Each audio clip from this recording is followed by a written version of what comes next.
Good afternoon from here in the UK. I am Ikenna Umezudike, your regular Monday person. It's another exciting working week and another opportunity for me to talk to you, my lovely people, my lovely audience. It's another episode of our Modesty's Monday motivational series. And I just want to say a very big welcome to this new week. And I hope you've had a fantastic week in this past week. And I'm looking forward to really a good, satisfactory week ahead. So, on a positive note, we want to start this week with something that is very educational and something that is very beneficial to every single one of us. And as always, I'm looking forward to talking to you every Monday on this episode of Modesty's Monday Motivational Series. And this is episode 8 of our series. And, we're into the 8th episode. So we're making progress gradually. And today I've got a very important topic I want to talk to you about. It's not something that people think about very often financially, but it's something that people ought to be thinking about very often financially. So usually it gets left behind a little bit, but this time around I want to bring it to the forefront, and I want to give you a reason to think more about this topic when next you are planning your finances or your investments. But before I jump into this topic today, I just want to give you a little bit of highlights of my week last week and what's really have been going on and what I've been excited about. So I have been excited about our new website, which I'm going to officially launch on my Facebook page at some point between today and tomorrow, just to let you know what our new website looks like. So there has been a lot of transformation going on the corporate side of our structure, and we've been restructuring a few things, and I'm really excited about what features and what this website brings to everyone who is involved. So that's the excitement, and I'm looking forward to launching that and getting everyone to have a look at it. Tell me what you think, and let's know if there is anything or any improvement you will want us to make on that new website. Okay, so let's jump straight into today's topic. So today I want to be talking to you about inflation. Today's topic is about inflation, knowing and dealing with it. Inflation, knowing and dealing with it. So I don't just want you to know about inflation, I also want you to know how to deal with it and how it relates to your personal finance or to your investment propositions. So first of all, what is inflation? Inflation is simply a rise in prices of goods and services in an economy.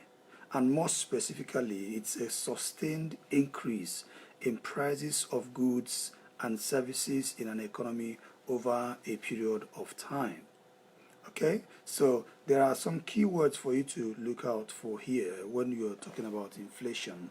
It's a sustained increase in prices of goods and services within a defined economy, and it has to be over a period of time before you can categorize that as an inflation and how that is categorized. So it has to be over a period of time so that there will be a parameter of measurement of what inflation is. Now, according to Tom Cressida of financialmentor.com, he's described inflation as a three-headed monster. Inflation as a three-headed monster. Okay, so if this monster he calls inflation has got 3 heads, we want to look at those 3 heads that this monster has got and try to dissect it and make meaning of it and see how we can relate it to ourselves and our personal finances. But maybe at some point in this episode and this presentation, I will try to also explain to you how inflation is not really entirely a monster, because you can actually turn inflation to your own favor financially. Trust me, you can. So Tom Cressida described inflation as a three-headed monster. First of all, in his description, he said inflation cannot be forecast accurately. So that's one of the reasons he's described as a three-headed. One reason is that it cannot be forecast accurately. So it's it's a topic that is up for debates. I mean, some economists can tell you that, look, you can predict or you can forecast inflation, but to you and I, lay people, it's very difficult for us to say inflation can be forecast accurately. You cannot forecast inflation accurately simply because there are lots of factors that could contribute towards inflation. There could be lots of factors that could cause inflation to come about in an economy. And the longer the time of the investment you're making, the more difficult it is to even predict inflation, because if you have like 15-20 year investment plan, it's more difficult for you to predict what inflation is going to look like in the next 10, 15, 20 years time. So it makes inflation a very complex and difficult factor to build into your investment and financial plans.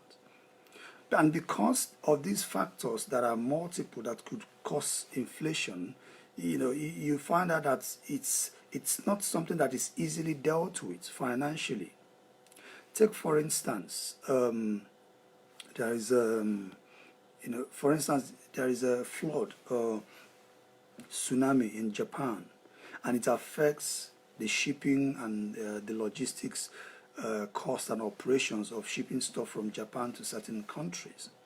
You realize that cost of goods imported from Japan into a particular country will rise because there will be scarcity of those goods. There will be scarcity of those commodities. There will be scarcity, of things coming from there. So that scarcity will create an increase in price of the few of those goods that are able to trickle into that economy. And when that scarcity creates an increase in price, inflation sets in. So when the aggregate inflation rate is calculated in that economy, it builds in the increase in prices of those goods, particularly from that part of the world. Take for instance, there is war in the Middle East where there is huge deposits of oil, and the world depends on oil from the Middle East, for the world economy to run. And the effect of that war is now reflecting in the lives and ordinary lives of people in several Western economies. I remember a time here in the UK there was a sharp increase in the cost of refined petroleum products because of a situation in the Middle East. So what that does is that the cost of that refined petroleum and the high cost of oil will not affect every other aspect of household economy. It will affect the cost of delivering goods to supermarkets, meaning that supermarkets and retailers will increase the price of their goods. And if that increase in prices of goods are sustained over a period of time, when the National Statistics Organization are calculating the rate of inflation at that particular point in time, they are going to build it in because it is a calculation of a basket of goods. Before they arrive at the inflation rates in any economy or at any given time, it takes into consideration the average weighted price increase of a basket of goods. I'm going to come to that later. So let me not deviate from, I'm trying to dissect this three-headed monster as described by Tom Cressida of inflation. So the first one we've talked about is that inflation is very difficult, in fact, impossible to predict or forecast accurately. Especially the longer your investment term, the more difficult it is. So all you can do is just to assume. and come up with a worst case scenario of inflation when you are building your investment plans. Secondly, inflation multiplies your spending. Inflation multiplies your spending. Now, from the definition of inflation that we've given already, it's a sustained increase in the prices of goods and services in an economy over a period of time. So it means that what you've got to spend on something you've been spending money on in the past will now have to increase. So the amount of money you have is the same, but what it can buy is no longer the same. That is the effect of inflation. So if, for example, you've got 20 pounds, this is November, say as of November last year, 20 pounds could buy you a nice pair of shoes in the shop at Next, for example. And then come November this year, you went into Next, the same pair of shoes that you could buy for 20 pounds last November, all of a sudden cost you 30 pounds. So you've got 20 pounds, but that same 20 pounds cannot buy you the same thing it could buy you last November, a year ago. Or you went into the supermarket and with 20 pounds, you could buy yourself, say up to 5 different items in Tesco's of maybe milk, biscuits, bread, butter, cornflakes and all that, and you fill your basket with 20 pounds. And then 1 year on, you go back to the same supermarket with the same 20 pounds and you realize that you could buy less with that same 20 pounds because of it. So the reason that happens is because of inflation. So inflation multiplies your spending. So basically, generally speaking, earnings rise faster than inflation. And that means that generally we can afford, the goods and services if our earnings are rising faster than inflation.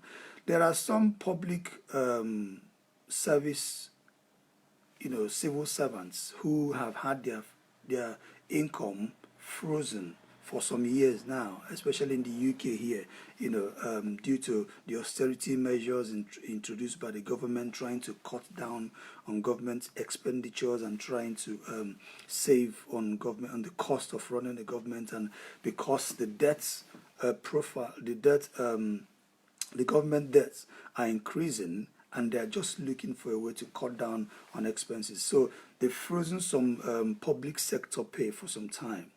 So to such people, inflation is rising a lot higher than their income.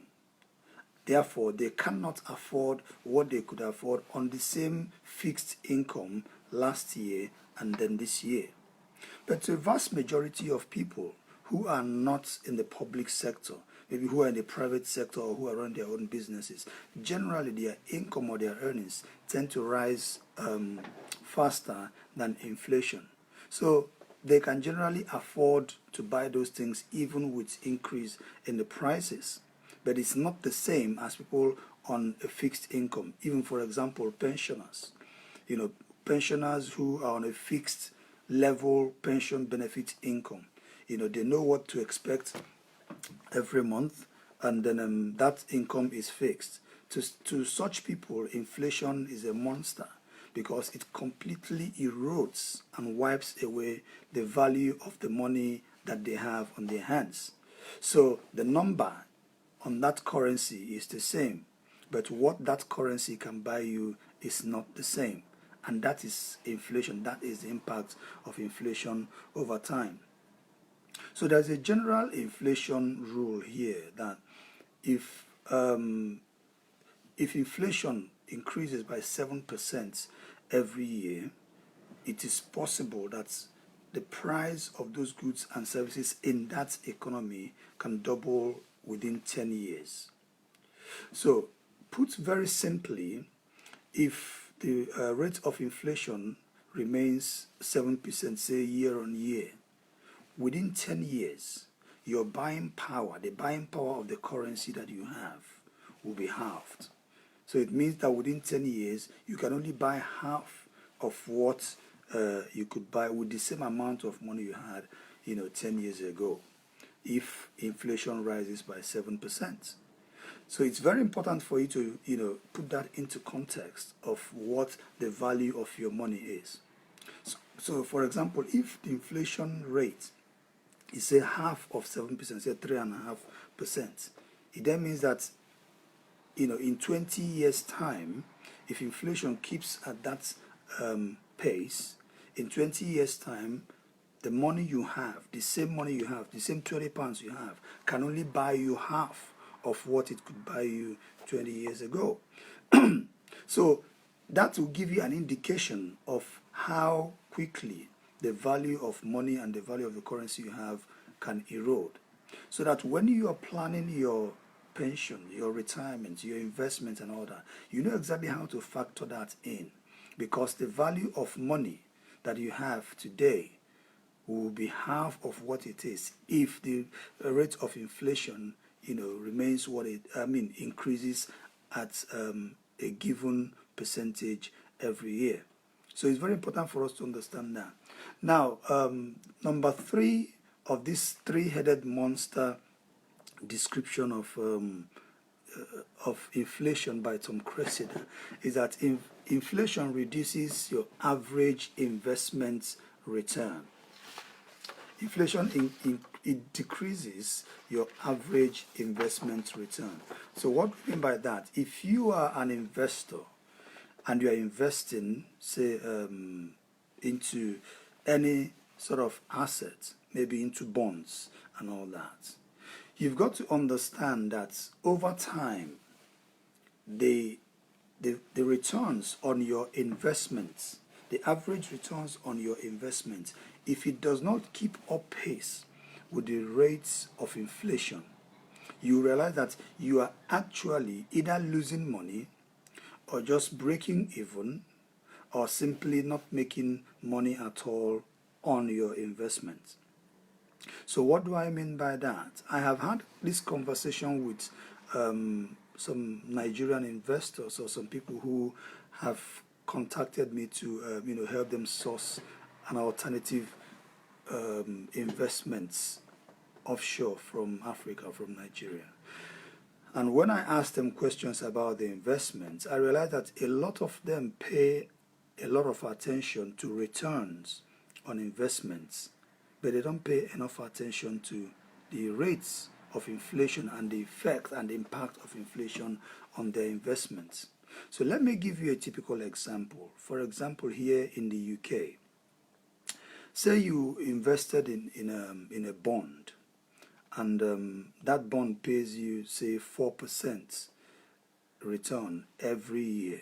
Say the bond is a 5-year bond, and it's because bonds are really fixed income investments. They are fixed interest, fixed income investments. So once they are fixed, they are not variable. That's what you'll be paid. And the advantage you have is that no matter what happens to that company, you are among the first set of people to be paid because you're not a shareholder, you're a bondholder. So bondholders get preferential treatment when it comes to disbursements of income and returns on investments. So say you invested in a 5-year bond that pays you 4% returns every year on your 5-year bond. And then the rate of inflation, I just checked out the current rate of inflation according to the Office of National Statistics here in the UK as at August 2019. The CPI, the Consumer Price Index, which is the statistic used in measuring inflation here in the UK, it stands inflation at 1.7%. Okay, so inflation as at August 2019 using the CPI's index is 1.7%. So if you've got a bond that pays you 4% returns, so that's 4% and the inflation is 1.7%. And if the costs of investment, say annually, the fund manager or the platform that manages that fund for you says, okay, we're going to be charging you 2.5% every year to manage this fund for you. or to actually run this, administer this investment for you. So that's 2.5% in charges, and then 1.7% in inflation. So that's 4.2% already, costs of investment and inflation 4.2%. But the return on that investment is 4%. How do you think that investment has fared? Practically, you are losing money on that investment every year, because when you factor in the cost of inflation and the cost of investments, it outstrips the returns on that investment. So you could see the role inflation has played in all this.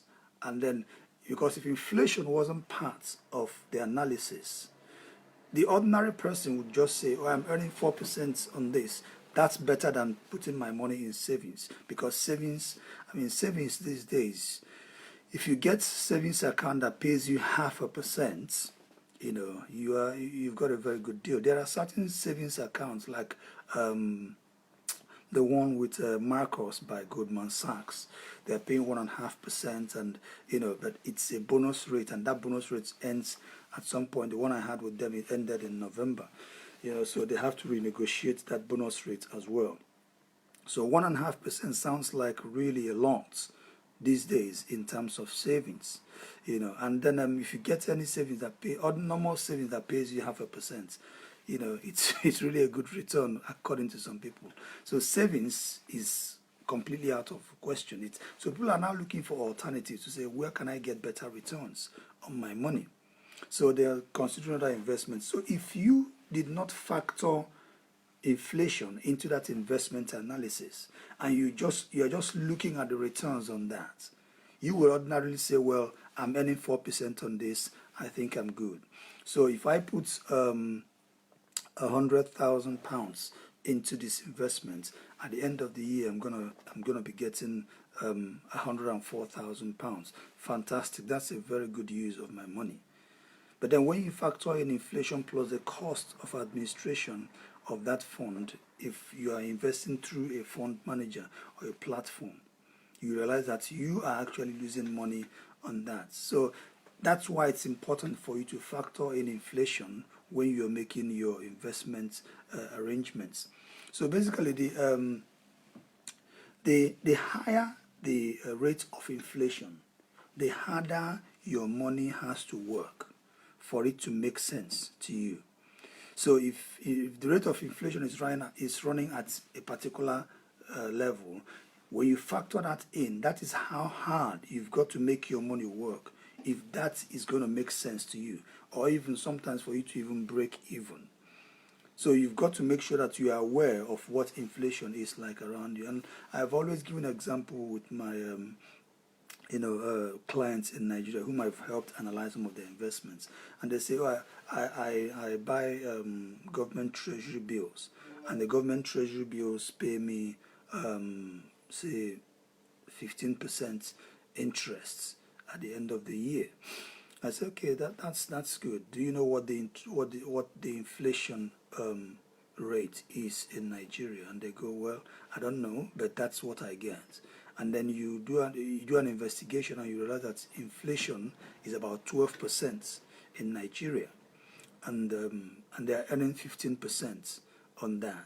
So 15% of that, knock off 12%, the net return on that is 3%. But then there might be other costs associated with that investment. I do not know. I don't know the platform. They don't know how they run that. But at least that already gives you an indication of what your net income is from that investment when you factor in inflation, so that you know exactly what the real income or the real return is in real terms. That's why when you hear returns in real terms, that's what they practically mean. When you knock off inflation and other costs associated with that investment, that's when you get the real return on that investment. So if you want to make your investment work for you, and you want to make your money work for you, you've got to really know what inflation is doing, factor it in, and then you've got to make your money work a lot harder for you, for it to make any sense to you. So let's look at inflation and the value of money. So basically, inflation makes money lose value. What it means is that the value of the money you have depreciates by the day because of inflation. It means that what your money could buy at a given point in time those of us who have been in the UK for some time. I remember when I came into this country in 2007, and you could rent a room as a student. I could rent a room then for say £250 or even £200 per calendar month. But now the same double bedroom that you could rent for £200 or £250 per calendar month 12 years ago, you can't get them again for £400. They're going for about £450, a decent one bedroom in the area where I live. Though that's where I'm analyzing that. So it gives you an indication of how much value that money has lost over that period of time. So if I had put that £200 aside since 2007, and then I went where I kept it since 2007 and I brought that money out, I could practically not be able to do what I could do with that money 12 years ago now, because inflation has wiped off the value of that money over this period of time. So that basically tells you what happens to your money when you leave it in the bank. So when you leave your money in the bank, what you're doing is that you are losing money deliberately. You're basically left the money in the bank and then let it stay there. People think that leaving money in the bank makes their money safe. If you want to play it safe, leave your money in the bank. But if you understand the concept of inflation, you know that you are basically deliberately costing yourself money over time. Money that you should leave in the bank is money that you need for short-term, emergency use, that you can easily access and use them. But do not leave money in the bank thinking, my money is safe in the bank here, I will not risk it, I will not use it to do anything, I will just leave it there. That money will be useless to you. Sometimes you put in the bank, by the end of the year, you realize that that money cannot actually buy you what it could have bought you at the beginning of the year, because inflation has gradually wiped off the value of that money. So you've got to put that money to work to at least mitigate the effects or the impacts of inflation. Because one thing that inflation does to money is that it makes it lose value over time. So let's look at also how this inflation is measured. Basically in the UK, the inflation measures the rates, the percentage change in the general price level of goods and services in the UK. There are two major statistics used by the Office of National Statistics to measure inflation. So the first one is the Retail Price Index. Now, the Retail Price Index, although it's no longer considered national statistic now by the Office of National Statistics because it doesn't meet international standards, but the Bank of England still use it for limited purposes, not generally what they want to use it for. The Retail Price Index basically just it considers the price changes. What it does, it brings representative samples of goods and services, and now measures the price change of those representative price samples of those goods over a period of time. That that statistic is released every month. So if they bring a particular sample for within a category of goods, and then they check the price of this particular sample compared to what it was a year ago. So if they are releasing the statistic for October, for example, they take a sample of goods or services and compare to what it is. It becomes a representative sample. Compare it to what it was last year, and then use that across other goods and services and generate what they call the retail price index, and it's to measure the rate of inflation.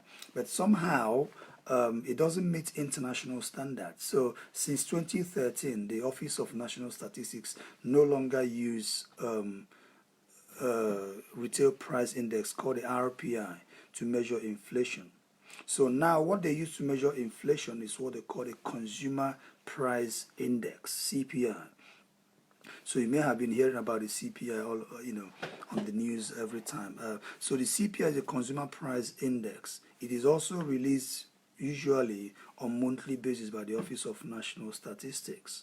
So what the CPI does is that it measures the price changes of goods and services.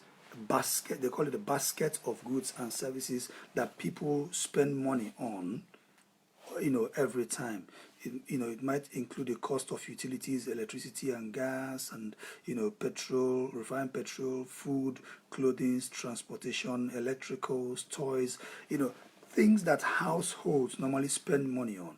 Now think of it like going into the supermarket and filling in your basket with different goods, and then the aggregate price of those different goods will now tell you this is the amount these goods in this basket is worth. So the Consumer Price Index, what it does, it brings different items that households use, put it in a, make it like a basket of goods and services, and now calculate the price of those household goods compared to the price of the same set of household goods, say the year before, and then look at what the price change is, between those two comparisons, and then they will use it to generate what the inflation rate is like and determine what the inflation rate is like within that period of time. So you can imagine that in this basket of goods, there are several and different kinds of goods and services that could be in there. So, and the components that make up this basket of goods that are used to, and what they do is that they take a weighted average of the price changes. That's the difference between that and the retail price index. So they do a weighted average of this price, the total price of those goods in that basket, and the weighted average, they now compare it to what it was the year before, and then that's what they use to generate the CPI, the Consumer Price Index. And then you could imagine that certain goods in that basket might be behaving differently from the others. So if, for example, there has been a problem in the Middle East and it affected the cost of oil, and the cost of oil now affected the cost of distribution and logistics and all that, and the cost of refined petroleum and pump prices. So it generally means that if they add the pump prices of petroleum products in that basket, because of that problem related to the Middle East, it can actually shoot up the rates of inflation when the CPI is released. But then in the same basket, there might be things like toys and electricals, and it could be that this statistic was generated in January, and generally in January prices of electricals and gadgets and toys and all that usually drop because the demands for them are really low in that month. So you can see that there will be some kind of imbalance in there. So when you read the analysis of inflation on the website of the Office of National Statistics, they will tell you which of the goods or services that really pushed up inflation, or which of them really pushed it down. So sometimes there is usually this opposite directional movement stuff of goods and services that make up that made up the goods in that basket, which they use to generate and determine the CPI.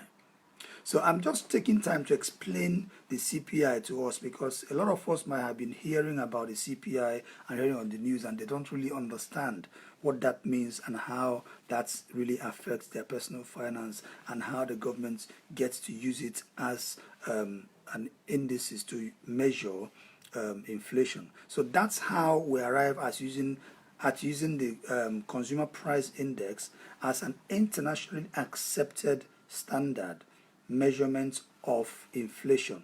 So the Office of National Statistics use that now, the Bank of England use that now. Now, whatever figure is generated from the CPI for that year, that is what things like wages, pension, savings, investments, and all that are built around. So when workers are demanding for pay rise, and they are saying we want our pay to match the rate of inflation, the actual number that they are using is the CPI figure, which is released by the ONS, Office of National Statistics, every month. So when savings interests are determined, there is always an eye on inflation. When returns on investments are determined, there is always an eye on inflation. When wages are determined, there is always an eye on inflation. When pensions are determined, there is always an eye on inflation. When pension benefits are determined, there is always an eye. So you see that all these things that happen around you revolve around what inflation does. In fact, there are pension benefits that are inflation linked, meaning that your pension benefit will be increasing by the same level as inflation, just to make sure you are not missing out, just to make sure you are not underpaid, just to make sure that your pension does not amount to a pay cut. I know last time we spoke about, I spoke about pensions. I talked about the way you draw down on your pension. So if you go to my Facebook page and check the last episode we did on pensions, we did mention how you draw down on your pensions. There are certain pension drawdowns that are based on level pension income benefits. So if your income benefit is based on a level income, you're practically going to be taking a pay cut at some point in the future, because once you start drawing down your pension on a level income benefit method, it means that when inflation sets in, you will be unable to match your spending. You will be unable to have the same value for the funds that you're getting into your bank account. The money you get in cannot buy you the same amount of goods it used to buy you years before. So it becomes a danger that you really have to be aware of. Okay, so that's CPI, the Consumer Price Index. Now let's look at what really causes inflation. Why does inflation happen? Number one is there is what you call a demand pull inflation. Now, demand pull inflation is really caused by demands for goods and services. It's a simple economics. If the demand for goods and services outstrip its supplies, the prices are most likely going to go up. And when the prices go up, that then means that you will need more money to buy the same amount of goods that you used to buy with the same amount of money, in the periods prior to that time. So let me take, for example, this is Christmas. There is usually high demand. There is usually high demand for Christmas trees during Christmas. So if there's high demand for Christmas trees during Christmas, this actually reminds me of something that happened to me last Christmas. I left the purchase of my Christmas tree to the very last minute because I was so busy. I didn't even buy the Christmas tree to decorate my Christmas tree and all that. So I was just so busy and I left it very late. And then I went into this shop at the dime minutes. everybody is now buying their Christmas tree. Let me just go buy a Christmas tree and let's start decorating the Christmas trees in the house. And I went into the shop, and the Christmas trees have, have all disappeared. And I was like, what? Where have all the Christmas trees gone? I went into a few shops looking for Christmas trees, and I could find none. Until I went into this shop in the mall, and I was looking for Christmas tree. I asked the staff, where can I find Christmas? They said, go check that section and see if there is any left. And I went to the section, and as God would have it, there was only one Christmas tree left in the shop on that day. And that was the only piece of Christmas tree I could find in the whole of the mall on that day. And you don't need to ask me what I did. I grabbed it with both hands, and I gathered it jealously, and I made sure nobody touched that Christmas tree until I left the shop. Wherever I went, I was carrying, it was a big one, so I was practically carrying it around the shop as I was shopping around, just to make sure that nobody thinks it's something that is lying about without anybody owning it, without an owner. So I made sure everybody who was in that shop knew I owned this Christmas tree. You dare not touch it. So I carried the Christmas tree. Finally, after shopping, I went and then I paid for it. And then I came home a very happy person. And trust me, it was a huge relief, because my children would have chewed me raw if I came back home on that day without a Christmas tree, because they were already looking forward to the Christmas tree. I had already told them, look, I'm coming home today with a Christmas tree, and we're going to decorate the Christmas tree. So that just gives you an indication of what demand does to price of goods. So if there's a high demand for goods and services, the natural occurrence in the economic sequence of things is that the prices will go up. And that is inflation for you. Now, if that price rise becomes sustained over a period of time, then that will be recorded as proper inflation as far as that economy is concerned.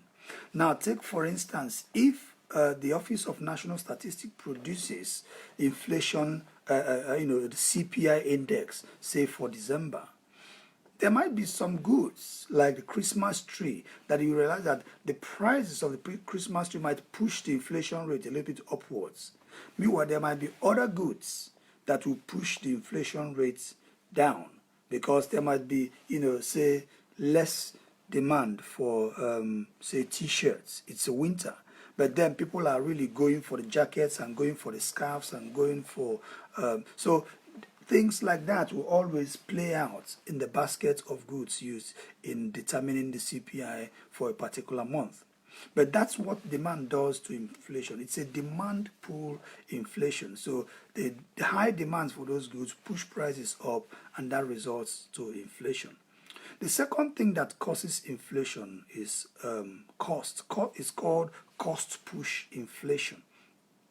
Now, what happens is when the cost of producing goods are high, companies and firms tend to put the prices of goods up so that they can match with the costs. So if there's high costs in wages and salaries, if there's high costs in electricity and energy, if there's high costs in logistics, maybe petroleum has gone up, and then the high costs in logistics and supply, if the costs of production goes up, say the cost of raw materials used in producing those things go up, so whatever affects the cost of production of goods and services could actually play into the hands of inflation, and then producers will justify the increase in the price of their goods and services because of the increase in cost of production. And again, I give an example to increasing cost of commodities like oil. If the cost of oil goes up, what impact it has. I mean, the last time when Iran and the Western world had issues with the Strait of Hormuz, which was the routes through which 20% of the world's oil and ship goes through, Iran basically made it hell for ships to go through there. So the UK and the EU and the US and other Western economies had to, come together and actually form like a guard of honor for ships passing through that sea, because the Iranians were basically hijacking some of those ships and making so if problems like that happen, it could potentially affect the cost of goods and services in different economies and different places. If China decides to, stop production of certain items, if there's a problem in China and a lot of companies that have outsourced their manufacturing to China, if anything happens there, or there is a strike, or there's a general strike there, or the the stock market in China falls and all that, several things could also happen to those companies who have outsourced their goods to China to produce. They would also build the costs of production into the prices of those goods. Now, the other thing that would also contribute to inflation is devaluation. Now, devaluation basically is an increase in cost of imported goods. There is also devaluation of currencies. And when currencies are devalued, it makes imported goods more expensive. And when goods that are imported into an economy are more expensive, it adds to inflation, because those goods that are imported into the economy are part of the general goods that circulate within that economy. So a price increase in imported goods would obviously affect the general price level of goods when they are measured against the local product. So if you look at countries where, if you monitor currencies in countries, so when the pound drops in value here in the UK, what it basically means is that you need more pounds to buy imported goods. And in the UK, 30% of the goods consumed in the UK are imported, right? So if you have 30% of the goods being imported, that's a significant amount of imported goods coming. So if 1/3 of what we consume in the UK are imported, if the pound drops in value, it means it will cost us more to pay for those imported goods. The other side of it is that it makes goods that are manufactured in the UK more attractive and cheaper. So people who live outside the UK can actually buy more of UK goods. The same thing happens to every country's currency. For example, in Nigeria, if the Nigerian currency drops in value, it means that, imported goods are more expensive. So the stronger the currency is, the more expensive the locally produced items are. There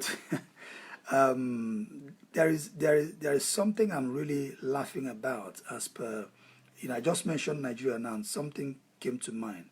I've been reading on the news. I've been reading in the news about the border closures in Nigeria. So basically, what the Nigerian government did was that they closed the borders so that goods don't come in anymore from the neighboring countries. And because, from what I read, the reasoning behind it is that they feel that goods from the neighboring countries are being flooded.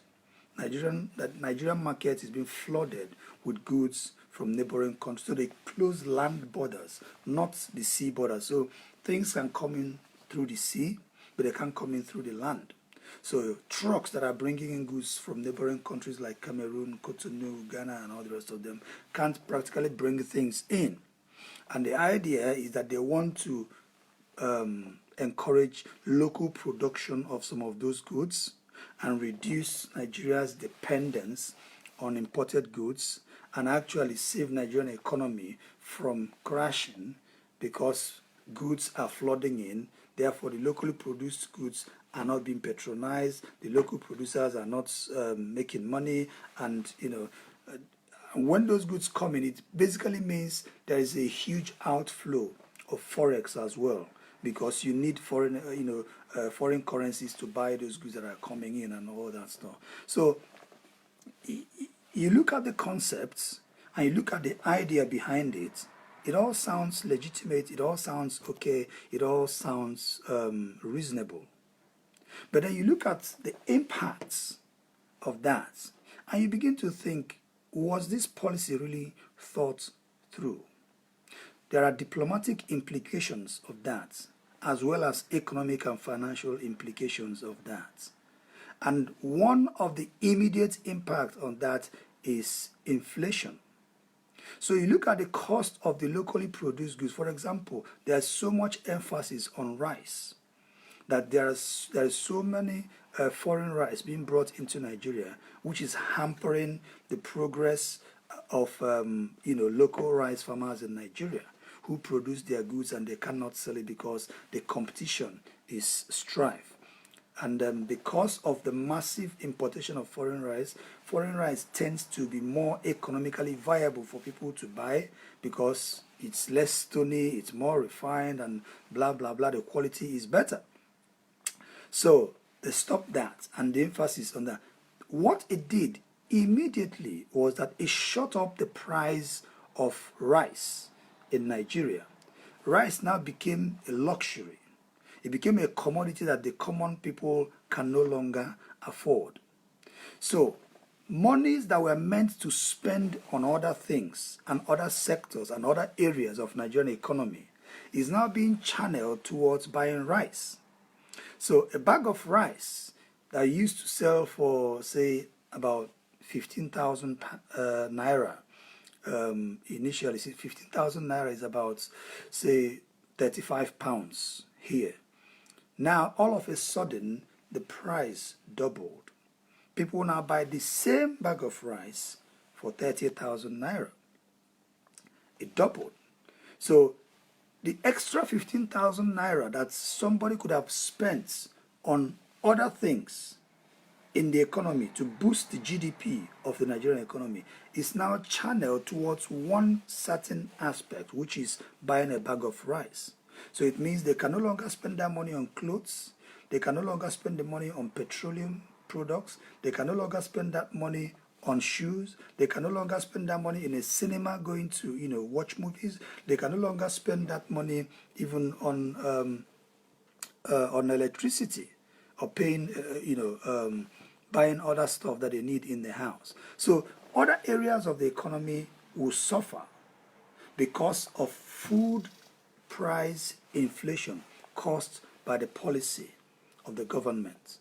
And then you begin to think, is that a myopic way of solving a problem? And I really do think it is. Because there are so many ways the Nigerian government could have solved the problem of encouraging local production more than, shutting the borders. Because you're having to deal with the diplomatic effects as well as the economic effects.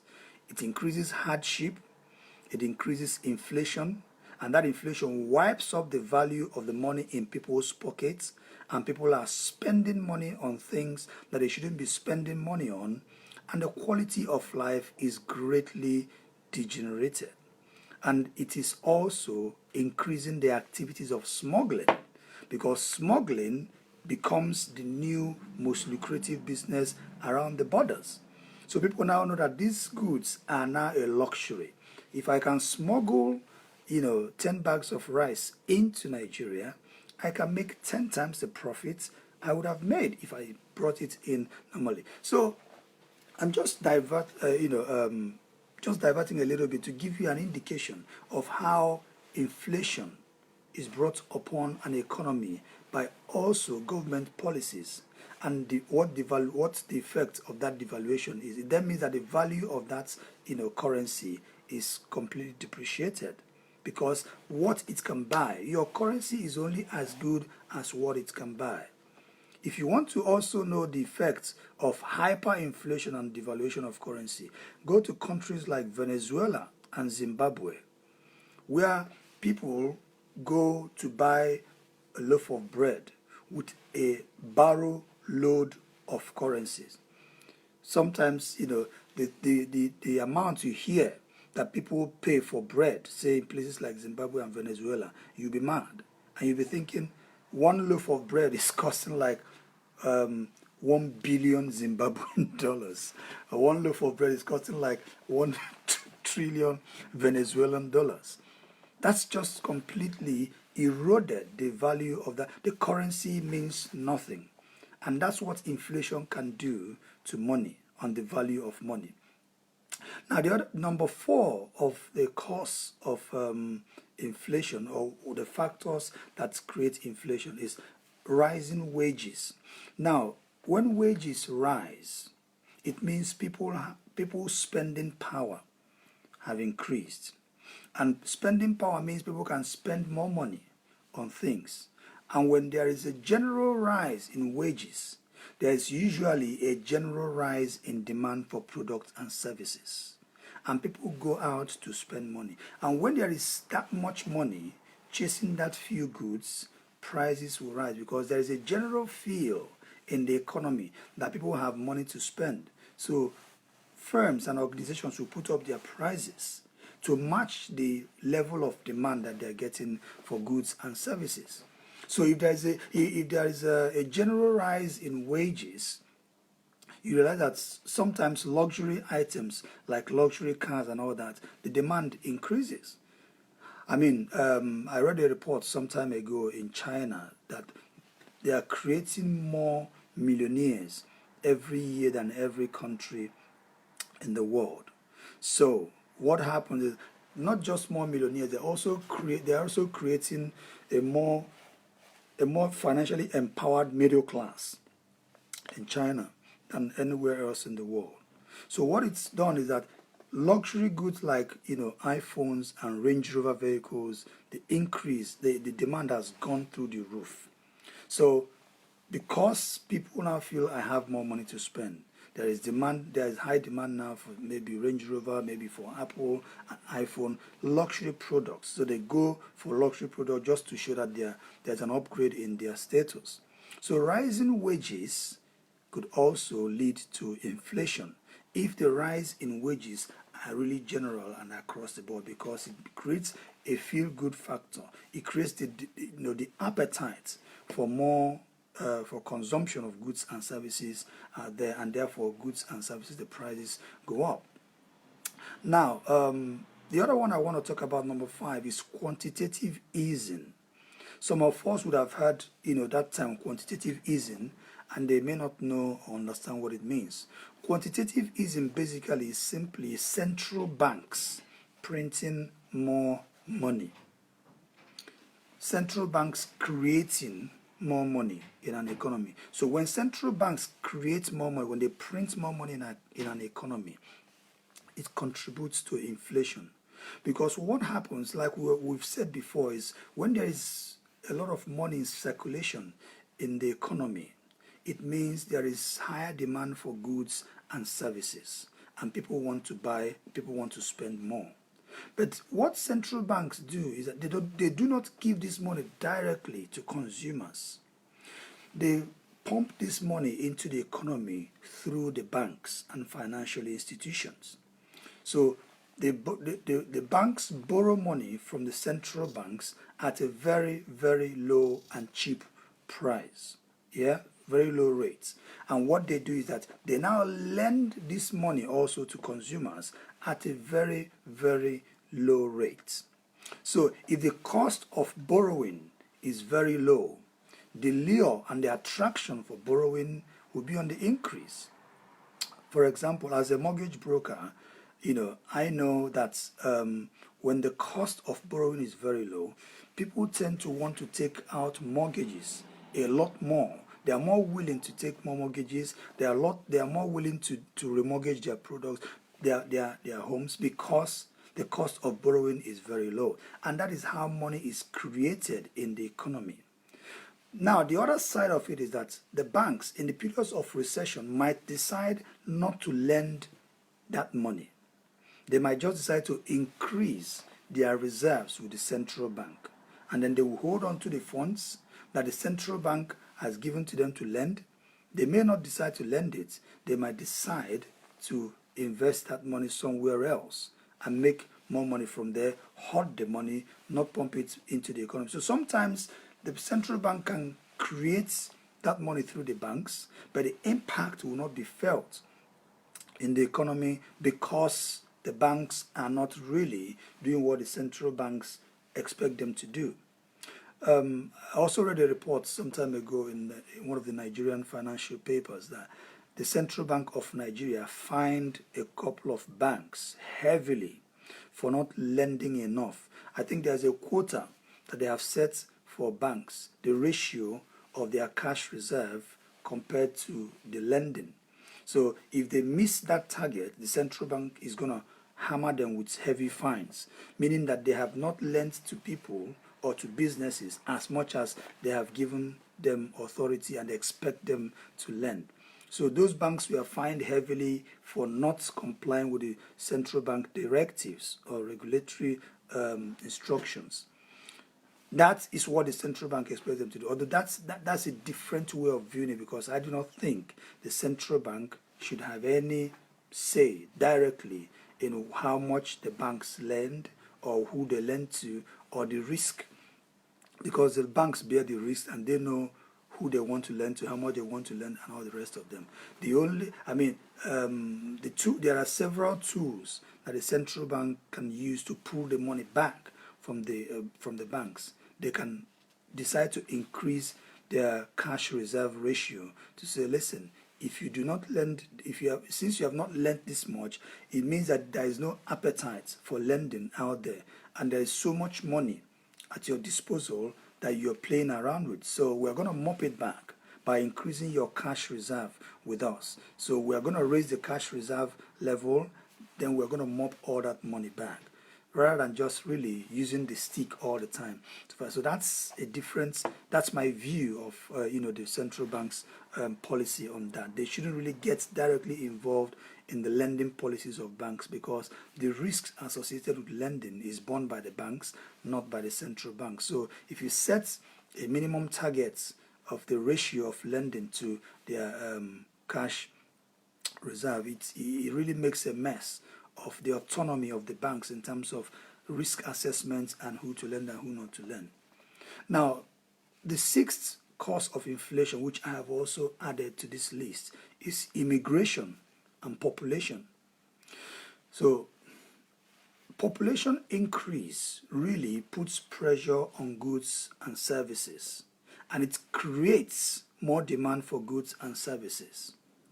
I remember when I came to the UK in Luton, there were very few cars on the road then, 12 years ago. And then I noticed that as I drive around town now, especially during the rush hours of between 4 and 6 or 5 to 7, there are so many cars on the road, meaning that the population of the town where I live has been increasing, and people have been coming in and people have been settling in the town. So as more people settle in, there will be higher demand for houses. So more people will need accommodation, more people will need food, more people will need clothing, more people will need services from the government. There will be more demand for cars, more demand for public services like the buses and the trains. So these things have a ripple effect on the economy. So population and immigration is an important factor in inflation determination. Once the population of a place starts increasing, you realize that the prices of goods and services start shooting up, because then there are more people demanding for those goods. Therefore, the suppliers of those goods and services will put their prices up, and that also affects them.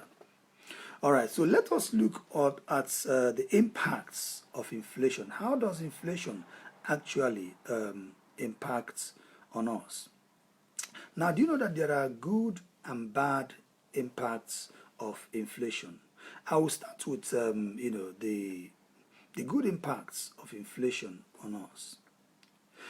The good impact that inflation has, I've already talked about how inflation devalues, it reduces the amounts available to you through your investments, how inflation multiplies your spending. But do you know there are certain good impacts on inflation. Okay, I have got to do something here. Let me start with the bad news first. Yeah, and then I'm going to give you the good news later. So let's talk about how inflation negatively impacts on us, on our personal finances. First of all, on your savings. What inflation does to your savings, that it completely wipes out whatever you have earned as interest on your savings. Which is why when I was talking about savings, if you go to my Facebook page, check the session that we did on savings. I made it clear to say, if you want to save, treat savings and investments as two different aspects of your financial life. Yeah? Savings are not investments. Although there are certain savings that have investment elements. But be clear on what you want to achieve. As a saver, you are not if you just want to save towards a particular project, don't really pay too much attention to what the returns on that savings is, even though you can maximize it, get the most you can out of it.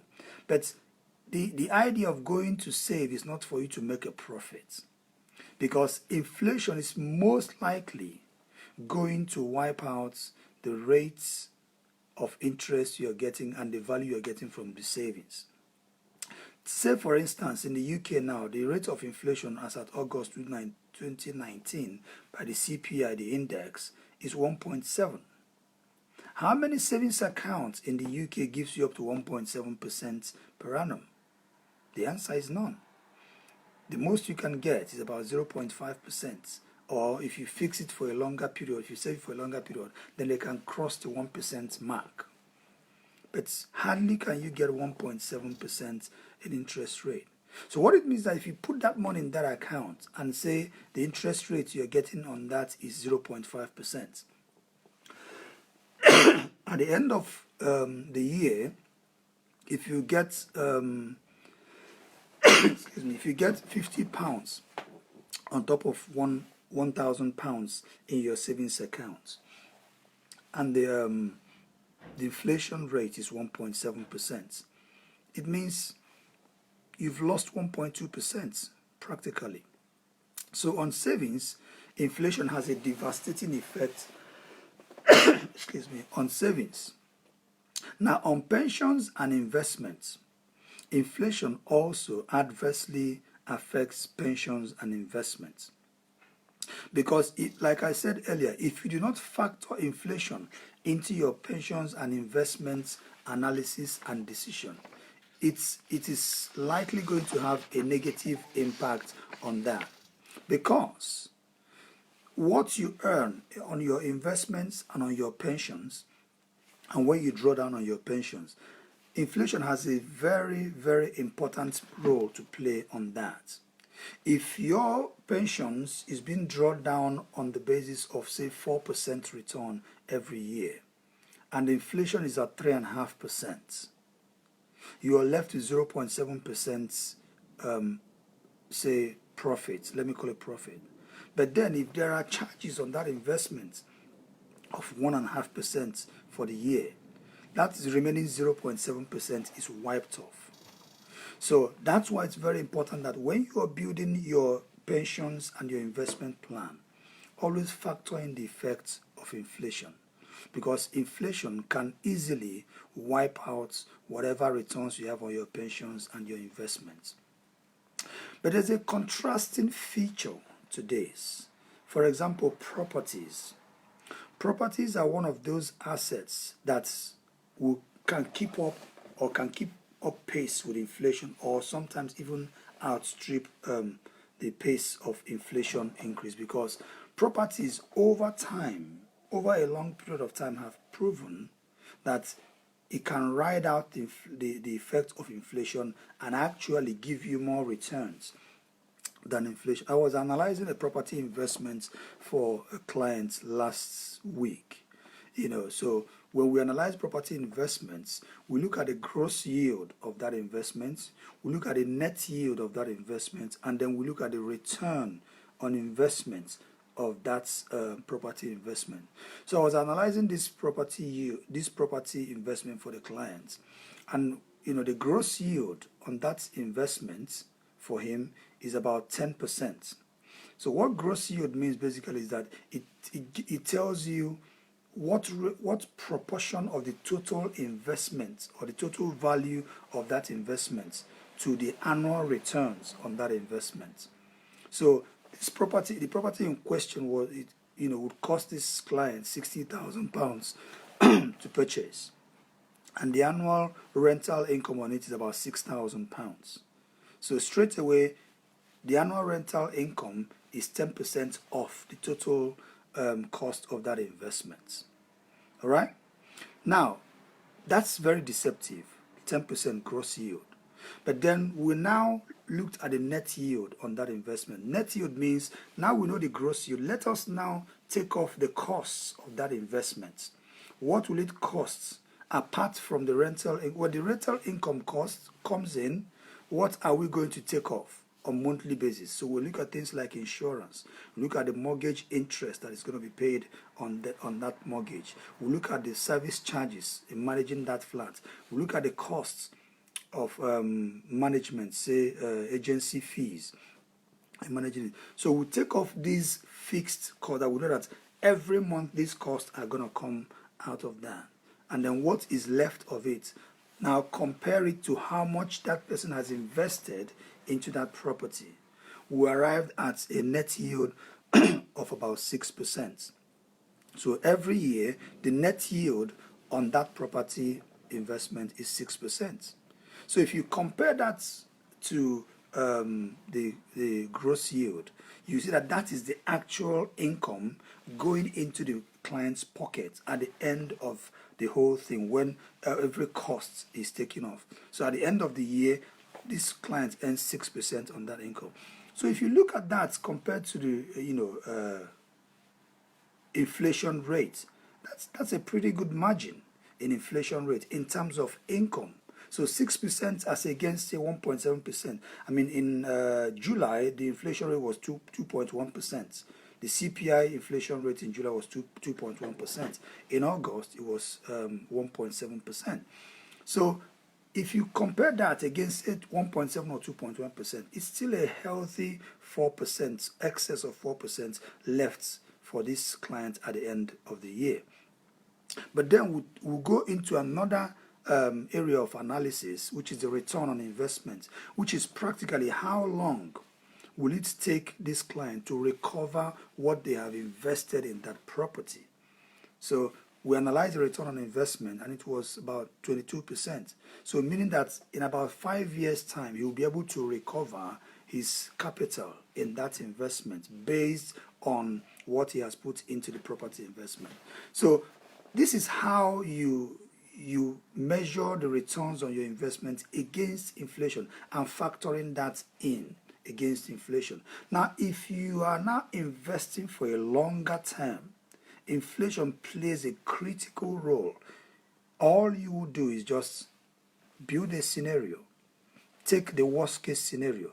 Say if inflation jumps to 7%, how will my investments perform? What will be my situation? How can I cope? How will this investment? It's kind of stress testing the returns on that investment against how inflation has played out over time. Okay? Now let us look at some good impacts of inflation. Devaluation of debts. Devaluation of debts. Now you see, a lot of people will say that debt is not a good thing. Owing money, that's what I mean by debts, is not a good thing. But there are good debts and there are bad debts. Bad debts are a liability. Good debts are an asset. What do I mean by that?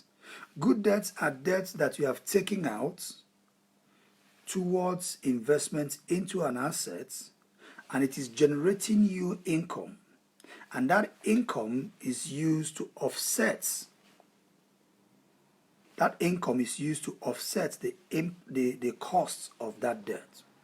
Say, for example, mortgages, especially buy-to-let mortgages. If you've borrowed money from a bank to buy an investment property, most certainly that investment property should be on interest only, because I do these mortgages for people all the time. So if you take an interest only mortgage and you buy an investment property, all you are paying to the bank is the interest.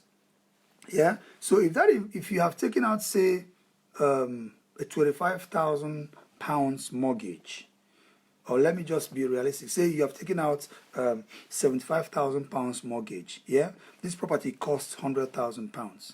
You've got £25,000 cash to put in there, and you borrowed £75,000 from the bank, which is the standard loan to value that the bank will give to you, 75% loan to value.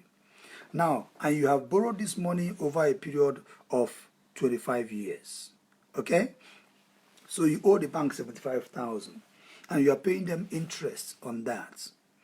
In 25 years' time, what you still owe the bank is £75,000. The capital hasn't changed. You've been paying interest to the bank, and that interest you have been paying to the bank using the income from the rents generated from that property. So as the rents come in, you take that, pay to the bank, and you take your own profit and excess, put it in your pockets. So over the 25-year period, you've been earning income on that investment, and you still owe the bank £75,000. In 25 years' time, do you think that £75,000 will still be worth £75,000 in 25 years' time? Hell no. So in 25 years' time, you are still owing the bank the same amount of money, but the value of that debt has drastically reduced, because the property that £75,000 can buy in 25 years' time is not the same property that £75,000 bought 25 years ago when you bought it. There are some people who bought their houses 30 years ago and they took out £7,000 mortgage from the bank. 30 years on, they still owe the bank £7,000. So what that has done is that inflation has devalued those debts. They can comfortably pay the bank £7,000 now for a house that they bought 30 years ago. And that's it. Let's consider what £7,000 can buy now and what it could buy 30 years ago.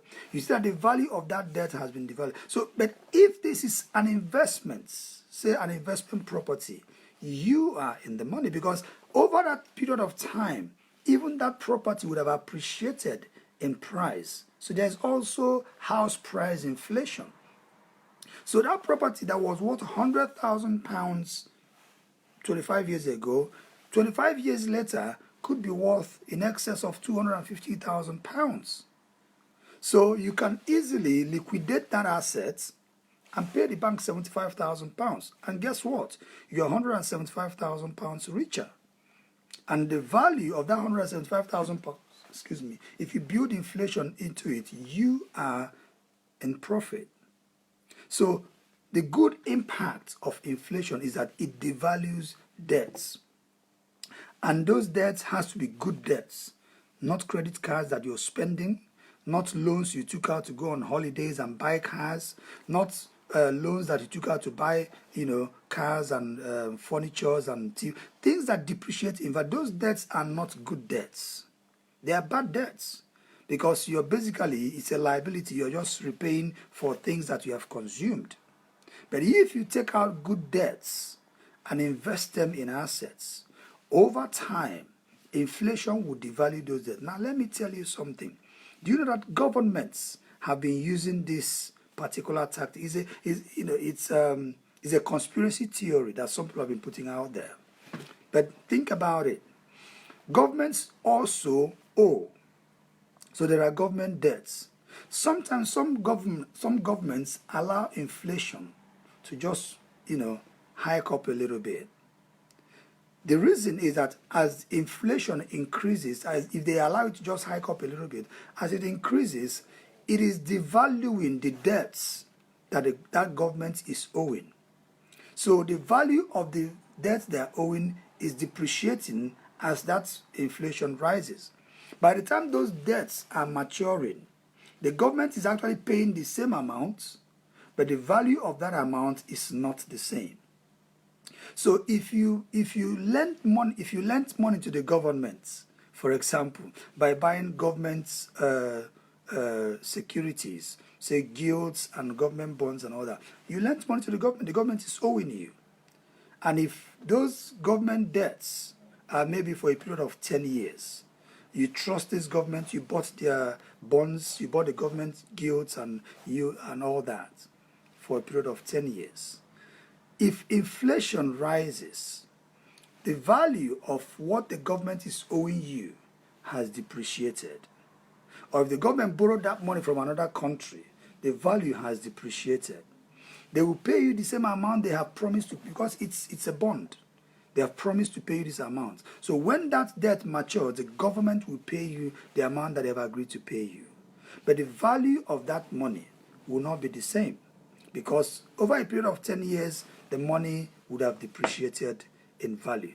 So the government applies this tactic a little bit. When they allow inflation to rise a little bit, they use it to devalue some of the debts that they owe. Because with inflation in the economy comes GDP rise, people are spending money, the economy is good. So basically what is coming into the government coffers at that time is more.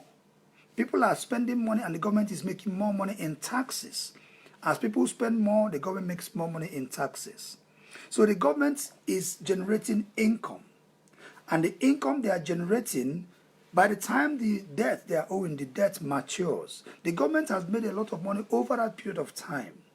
And therefore, what they are paying you is less in value of what they are owing you or to any other country. It's a conspiracy theory, that people have put out there. But I just wanted you to have an idea of that and analyze it on your own and see whether it's true or false. Some people believe it, some people don't believe it. But if inflation devalues debts over time, why would it not do the same to government debts? It would do the same to government debts. And the American and the UK governments use this approach to pay off the post-war debts. After the World War, these countries borrowed heavily to finance the war. And this was how they paid off the war. They just allowed inflation to hike up a little bit. And then the inflation devalued those debts. And they were owing those people they borrowed that money from the same amount of money. But over a period of time, what they were paying, there wasn't the same in value. So it favored them a lot more than it favored the people that they were owing. So inflation has positive impacts on its own. If you have good debts, it devalues them. So to minimize the impact of inflation, there are a few things I just want to recommend to you. Number one is try not to live to the extent of your income. We have spoken about this when we talked about budgeting and all that. Always spend less than what you earn. There is no better and quicker way to be wealthy and to achieve your financial objectives than this. Spend less than what you earn. Because if you spend less than what you earn, you are actually building a buffer for yourself against inflation. Because the excess that is left after you have spent, you will save. And the more you save, the more buffer you are building for yourself. So that when inflation strikes or inflation sets in, you actually have a defensive buffer you've built for yourself that can weather the storm. When there is price increase, the savings you have can enable you afford the things that you would like to afford. But imagine if you spent everything that you earned and you saved nothing, and inflation sets in. What you're going to do is that you're going to go into debt. You go into borrowing, you take credit cards, you take loans and do that to make ends meet. And as you take those debts, they are bad debts. You will be paying off those debts for as long as you are asked to pay them. Now, the second thing you have to do is to account for inflation when you are investing. We have mentioned that before. Whenever you are building your investment plan, always factor inflation into it. It helps a lot. when you factor inflation into your investment plan or even your pension plans. Yeah, and when you are building inflation into your investments plans, always express your future money in today's money. Let me break that down. If you are surviving on, let's say, £30,000 a year today, and that's what you're living on, and you're building, say, your pension plan and you intend to retire, say, maybe you're 25 and you want to retire at the age of 70.